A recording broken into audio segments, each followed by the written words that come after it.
Rain crashed against the stained glass windows as guests watched in stunned silence. A single wedding ring rested in Amara Bankole's trembling palm. Standing before her was Kang Tae-Min, the billionaire CEO the world admired and the feared mafia boss only a handful truly knew. His tailored black suit was soaked from the rain. His eyes never left hers. With tears threatening to fall, Amara placed the ring into his hand. "I hope she loves you more than I did." Tae-Min's fingers closed around the ring, but his body refused to move. Then she slipped a folded document beneath it. He unfolded the paper. The color drained from his face. It wasn't divorce papers. It was something far worse. Before he could speak, Amara turned and disappeared into the storm.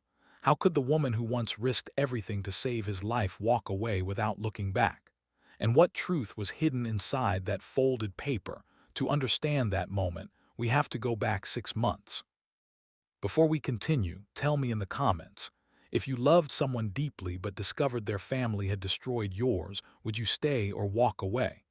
If you enjoy emotional billionaire romance stories filled with shocking twists, subscribe and join us for the journey. Location: small legal aid office, Yuljiro time.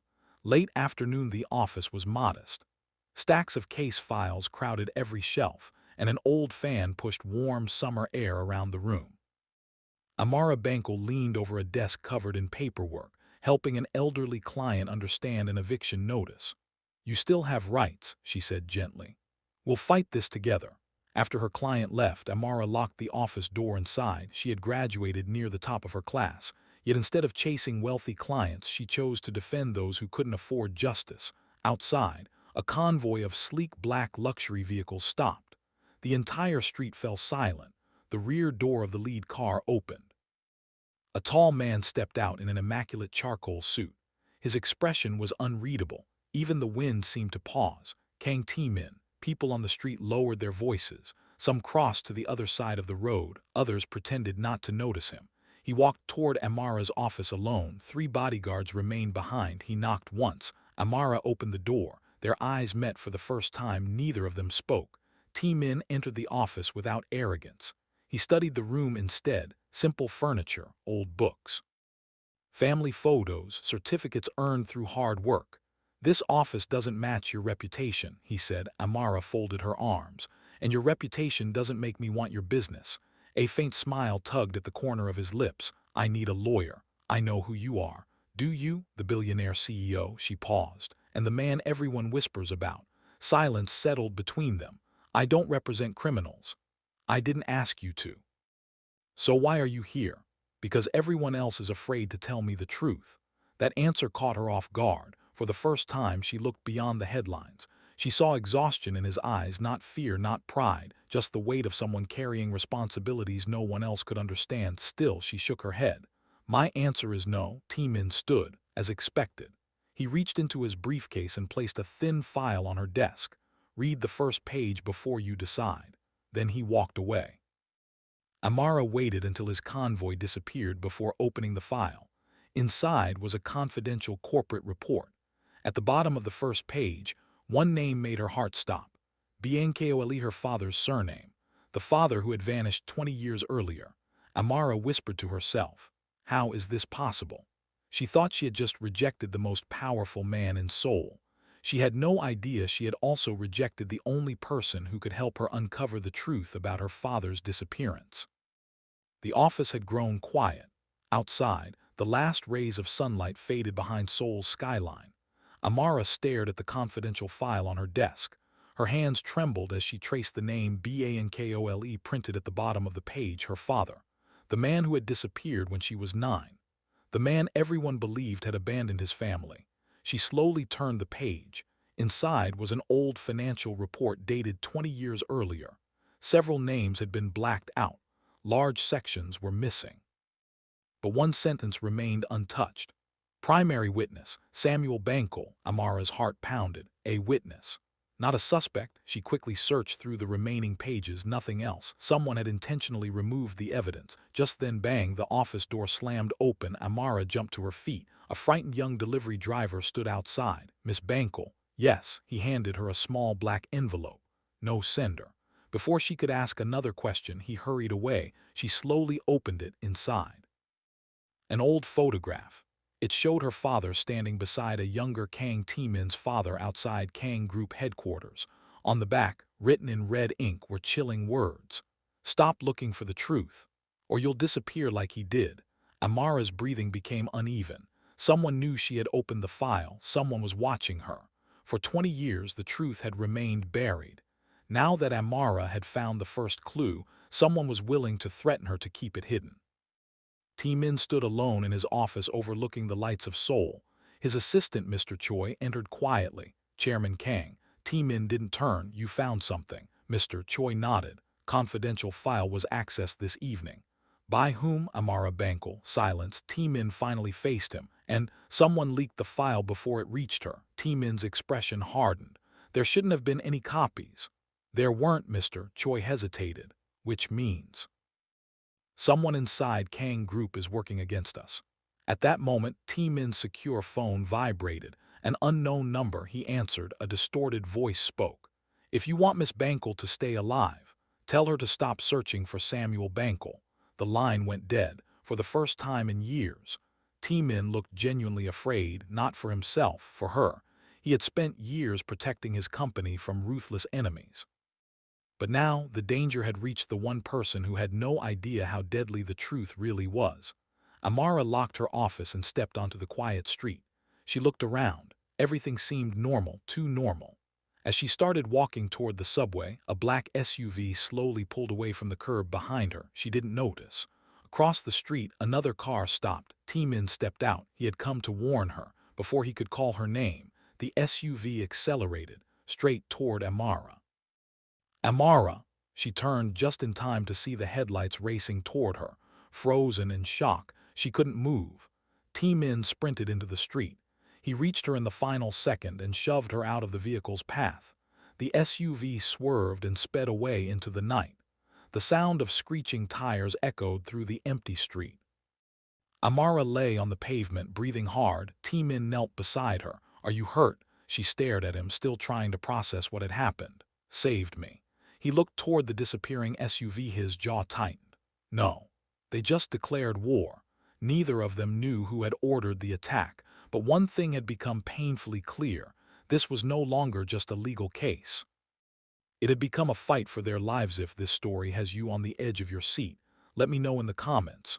Who do you think is behind the attack on Amara? Is it someone inside Kang Group, or someone connected to her father's past? And if you're enjoying this journey, don't forget to subscribe so you won't miss the next chapter. As Tae-Min helped Amara to her feet, a single photograph slipped from her coat pocket.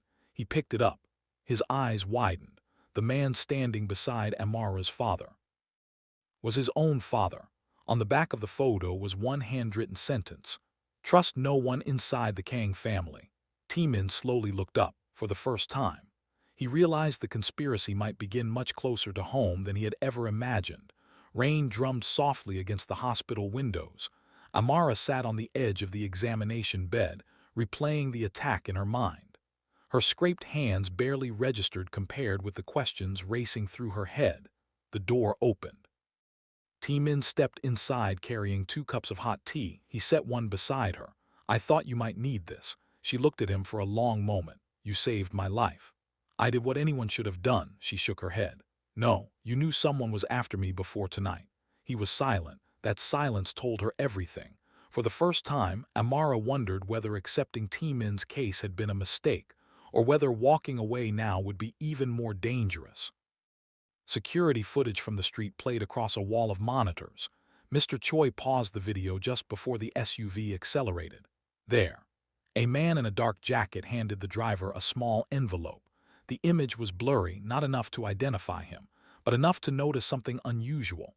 The man wore a silver ring engraved with the symbol of an old business society that had been linked to Kang Group decades earlier. Tae-Min narrowed his eyes. "Seen that ring before, Mr. Choi looked surprised. "Where?" Tae-Min answered quietly. "In my father's study. Years ago." Amara spread every document she had across her dining table: photographs, court records, old newspaper clippings. One article caught her attention. It described a fatal warehouse fire 20 years earlier.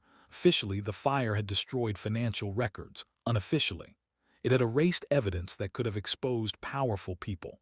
Her father had disappeared only 3 days after the fire. A chill ran down her spine. Someone had erased more than documents. They had erased lives just then.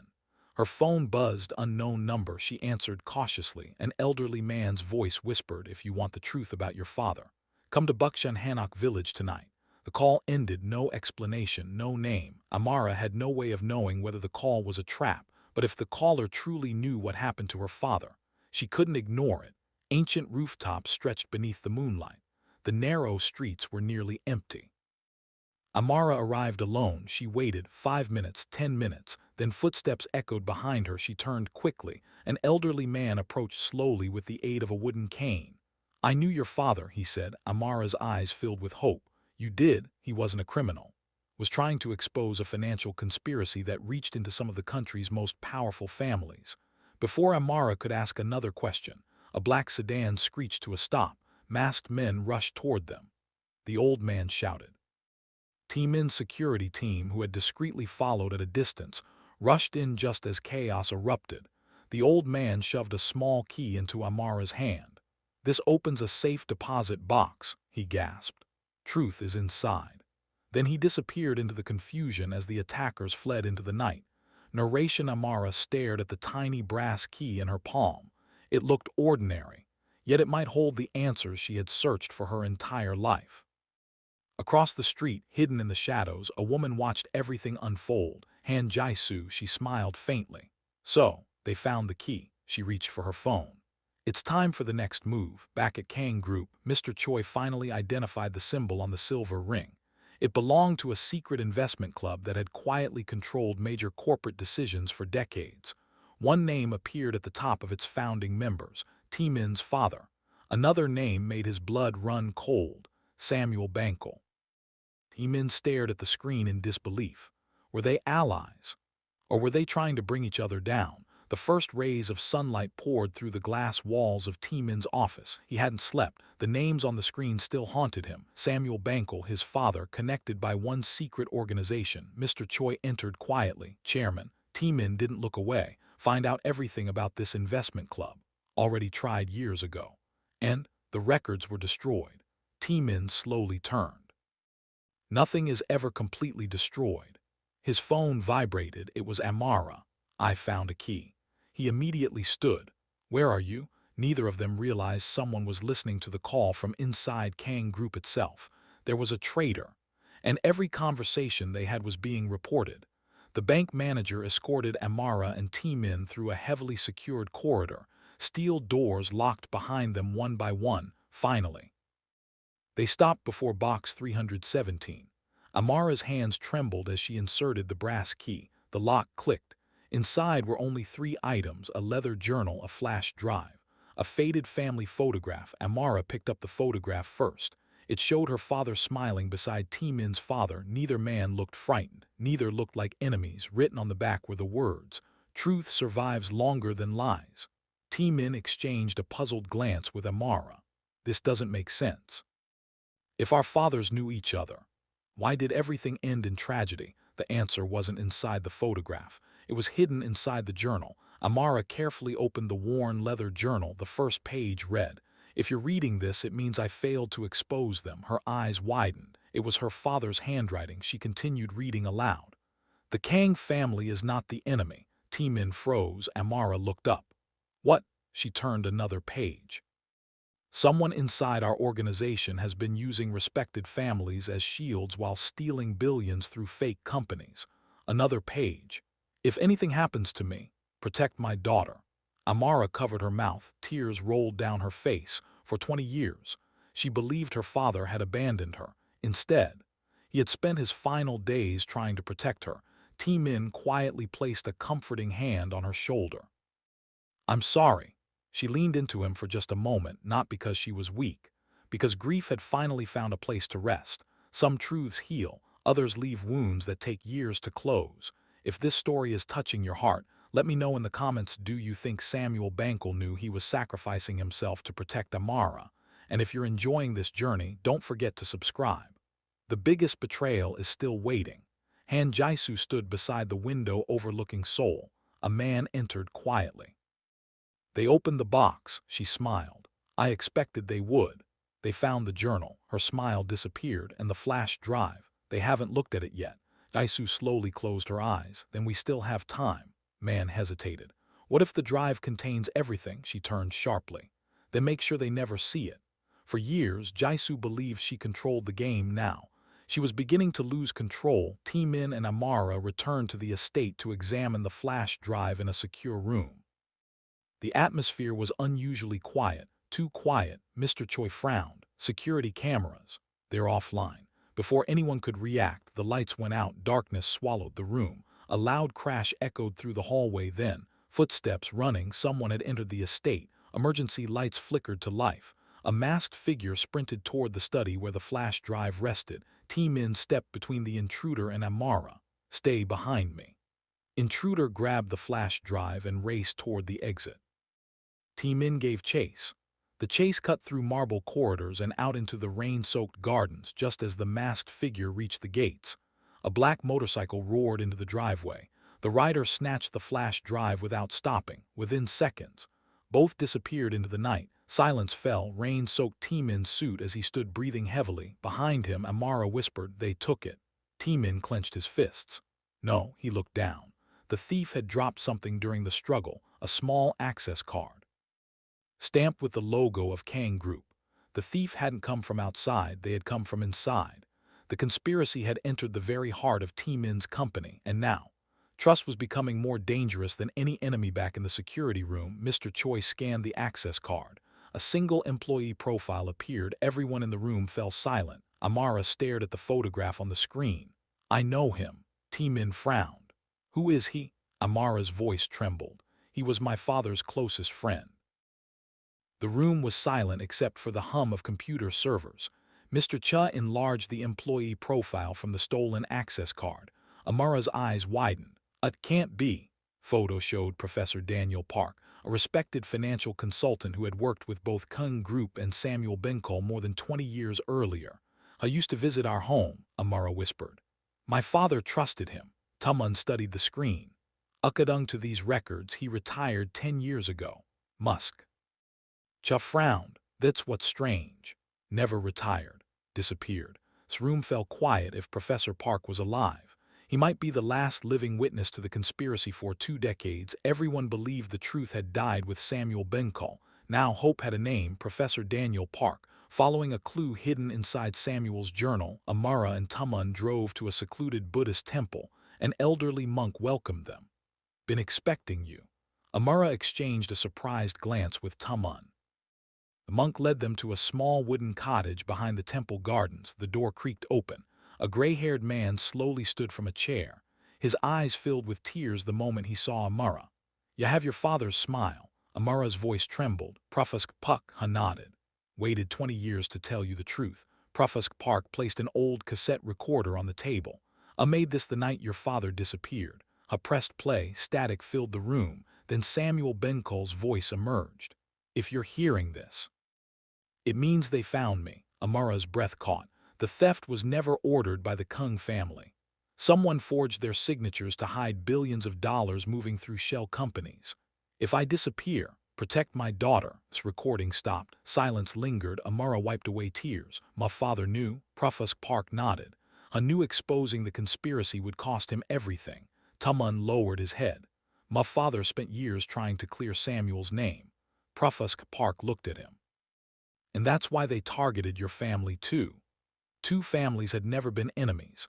They had both been victims of the same hidden network. Mid-story Suthuff, this story is keeping you hooked. Tell me in the comments, what would you do if you discovered your family's greatest enemy had actually been trying to protect you all along? And if you're enjoying the journey, don't forget to subscribe for the next chapter. Jussa stood before a wall of city lights. Her phone rang. The found Professor Park, a voice reported. She closed her eyes. It's finally over. She corrected herself after a pause. It's time to stop running. She opened a locked drawer and removed a thick folder labeled Confidential Project Funux. Inside were documents proving who had orchestrated the financial conspiracy decades ago. She stared at them in silence. For years, she had hidden the truth to protect her late father's reputation. Now she understood the cost. She picked up her phone. Arranged a meeting with Tae-Min. The city sparkled below. Amara stood beside the railing. I almost spent my whole life hatting the wrong people. Tae-Min joined her. You had every reason to question us. She smiled sadly. And you still trusted me. I looked at her. I trusted the woman who never stopped searching for the truth. A gentle breeze carried the scent of blooming flowers. For the first time in months, neither of them spoke. They simply stood together, letting the silence heal what words could not. Sometimes love isn't built in grand gestures. Sometimes it's built in the quiet moments after the storm when two people choose to stay. Just as Tae-Min reached for Amara's hand, Mr. Cha hurried onto the rooftop. Chaman, Tae-Min turned. What is that, Muska? Cha handed him an envelope that was delivered anonymously. Inside was a single wedding invitation. The bride's name, Amara Bankole, the groom's name, Kang Tae-Min, but neither of them had sent the invitations. Tucked inside was one handwritten note. Some weddings are celebrations. Yours will be the final chapter. Amara's smile faded. Someone knew about their future before they did. And whoever sent the invitation wasn't wishing them happiness. They were promising something else. Guests smiled as they admired the elegant setting. Reporters waited outside, hoping to catch a glimpse of one of Seoul's most talked-about couples. Inside a quiet bridal room, Amara stood before a mirror in a simple white gown. Her best friend adjusted the veil. You look beautiful. Amara smiled, but it didn't quite reach her eyes. I wish my father could see this. Friend gently squeezed her hand. I think he'd be proud. A soft knock came at the door. Mr. Cha stepped inside. Ms. Bankole, Chairman Kang asked me to give this to you. I handed her a small velvet box. Inside was a silver pendant engraved with two initials, SB and KK. What does it mean? She asked. Mr. Cha smiled. Your father and Chairman Kang's father designed it together when they planned to build an honest business for future generations. Amara closed the box carefully. For the first time that morning she felt peace. Location. Wedding hall entrance outside. Tae-Min greeted guests with quiet gratitude. His phone vibrated. Unknown number. He answered. A distorted voice spoke. If you marry Amara today, the evidence exposing Project Phoenix disappears forever. Caller hung up. Seconds later, another message arrived. A video clip. It showed Professor Park being forced into a car by masked men. The text beneath read, "Choose your wedding, or choose the truth." Tae-Min's expression hardened. He looked toward the chapel doors, then toward the phone. He knew he couldn't ignore the threat. For months he had fought to protect Amara. Now he faced an impossible choice. Protect the woman he loved, or protect the truth she had spent her life searching for. Location. Wedding hall. The ceremony began. Guests stood as the music changed. Amara walked slowly down the aisle. Her eyes met Tae-Min's. He smiled warmly. She smiled back. The officiant began. We are gathered here today. Suddenly, the chapel doors burst open. Hanjusa entered alone. She carried a thick file. Security moved toward her. What? She called. I didn't come to stop the wedding. I came to end the lies. Room fell silent. Jussa walked to the front and placed the file into Amara's hands. My father helped create Project Phoenix. My silence allowed innocent families to suffer. She looked at Tae-Min. I'm done protecting ghosts. Inside the file were signed financial records, witness statements, and correspondence proving the conspiracy. The evidence was complete. Tears filled Jussa's eyes. I'm sorry. She turned and walked away without looking back. Location. Wedding hall. Amara looked through the documents. Everything her father had tried to prove, everything Tae-Min's father had fought to uncover, was finally there. The officiant quietly stepped aside. Tae-Min took Amara's hands. You once asked if I saw you as more than someone who saved my company. She nodded. Never answered well enough. He took a slow breath. If keeping my position costs you your peace, then I don't want the position. He turned toward the board members seated among the guests. Effective today, I resign as chairman of Kang Group. Gasps filled the hall. I'd rather rebuild my life with honesty than lead an empire built on fear and secrets. Amara's eyes filled with tears. She whispered, You'd really walk away. He smiled. I'd rather lose a company than lose you. Outside the wedding hall, as sunlight broke through the clouds, news alerts spread across the country. Project Phoenix. Bankole's name officially cleared. Corporate conspiracy under investigation. Amara stepped outside holding her father's journal. She looked toward the sky. "We did it, Dad." Beside her, Tae-Min reached for her hand. This time, she didn't hesitate. She held it tightly. 1 year later, Kang Group had new leadership, stronger oversight, and a renewed commitment to ethical business. Amara established the Samuel Bankole Justice Foundation, providing legal support to families affected by corporate corruption. Tae-Min became one of its biggest supporters, choosing a quieter life focused on rebuilding trust rather than chasing power. On a peaceful evening by the Han River, he turned to Amara and smiled. "So, do you still think someone could love me more than you did?" She laughed softly. "I don't." She slipped her hand into his. "Because I never stopped loving you." He kissed her forehead as the sun set over Seoul. Sometimes love survives because life is easy. Sometimes it survives because two people choose truth over pride, forgiveness over fear, and each other over everything else. And in the end, that choice becomes the greatest victory of all. If this story touched your heart, let me know in the comments which moment moved you the most. Don't forget to like, subscribe, and turn on notifications for more emotional Afro, Korean romance stories filled with unforgettable twists. Until next time, thank you for watching.